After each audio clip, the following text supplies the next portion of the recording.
Water. It covers almost 3/4 of the Earth. Oceans make up 96% of all the Earth's water. Without it, we would cease to exist.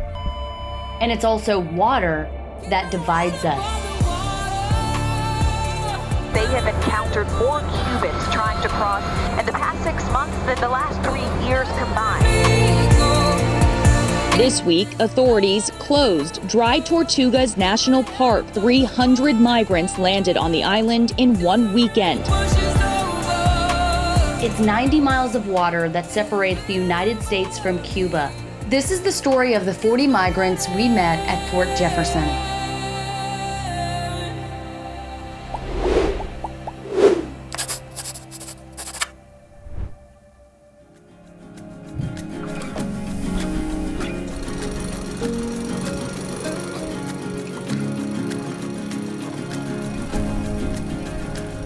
Where are we heading? Dry Tortugas!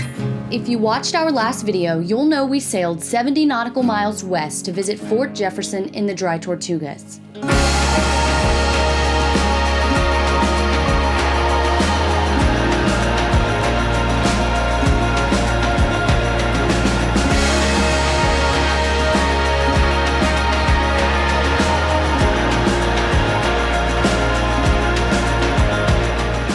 We arrived expecting a history lesson on this 1800s era fort, but instead, we left with a humbling new outlook on life.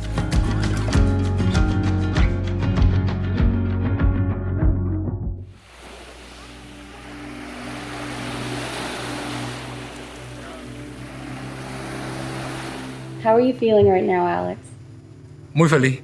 Very happy. Yeah. Very happy to be in the land of dreams, fighting for a better future.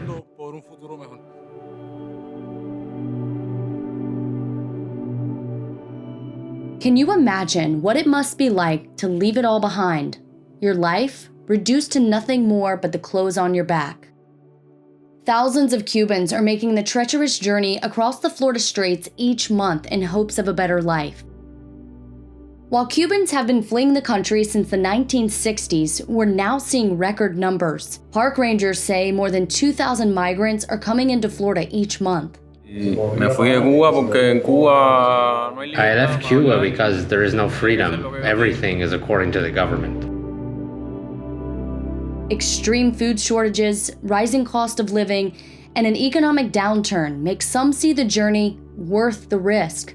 And it's a huge risk. Bueno, contento, pero cansado. We're all exhausted. It was 36 hours of work.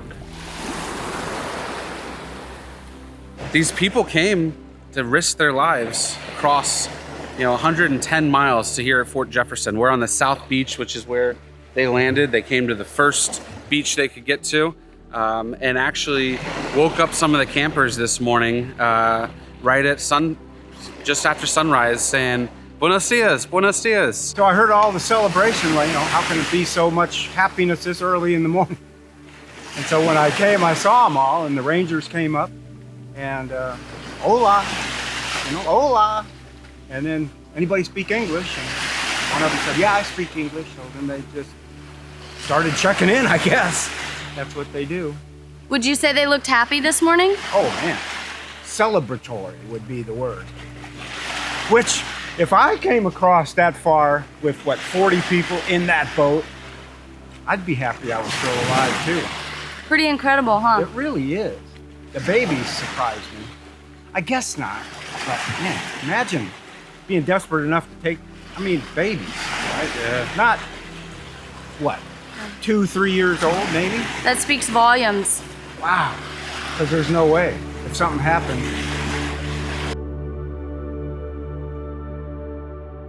Tell me about the trip. Bueno, la travesía fue algo complicada porque el tiempo se complicó. The trip, it was a little complicated because the weather got difficult. We didn't think the weather was going to be like it was. The winds were strong, the waves were pretty big, and I had a lot of people on board, a lot of children. It was a pretty big responsibility, but we managed to make it happen together as the family that we are. And we got the victory, which was to arrive in the land of dreams. It's not a typical chug that we've been seeing, but it's more or less a fishing boat. But this fishing boat, which would typically, I don't know, have 10 people on board, had 40 people on board. Men, women, and small kids, even. Lots of small kids. And just kind of show you the inside of this boat. It's got a Yanmar diesel engine on it. Obviously driven by a tiller.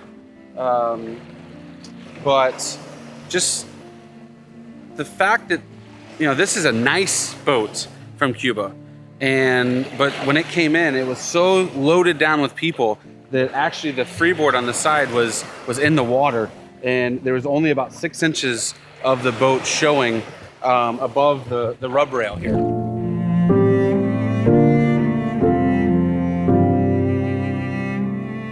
Most migrants embark on the journey in homemade boats called chugs, which now litter the beach at Fort Jefferson.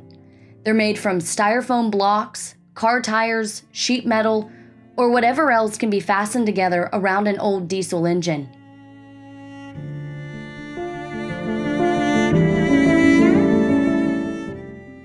The smell is a mix of rotting food, old clothes, and remnants of diesel baking in the sun. Since our encounter, hundreds more migrants have landed at Fort Jefferson. So yet again, this is the third time we've heard a migrant vessel reporting today on the radio, and it is not even noon yet.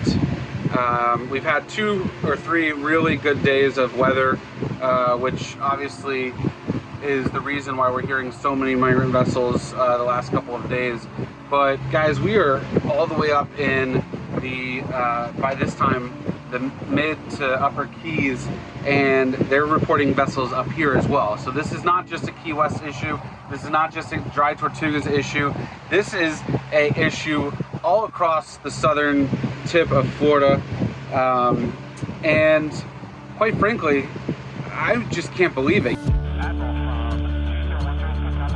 Governor DeSantis has signed a 60-day state of emergency that is expected to be in effect until March. We're privileged to be born in a relatively affluent place, but what if we'd been born somewhere else? We're not looking to dive into politics here, but seeing this stoked our empathy for those who have been dealt a different hand in life. Hoy que nos depara el destino y la bienvenida que nos puedan dar en el país, We will see what the future holds and welcome that this country will give us. Everything that we have to do, which hopefully everything goes well, we are ready for this new season of life, this new life, new opportunities, new moments, and enjoy life. We often wonder, where are these people now? If they're granted asylum, what will their new life look like? What difficulties lie ahead for them? Will those who have family in the States be able to be reunited? On this day in the Dry Tortugas, our humanity witnessed others' humanity. We couldn't help but to be moved seeing these people in such a vulnerable position. What an eye-opening experience this was for us.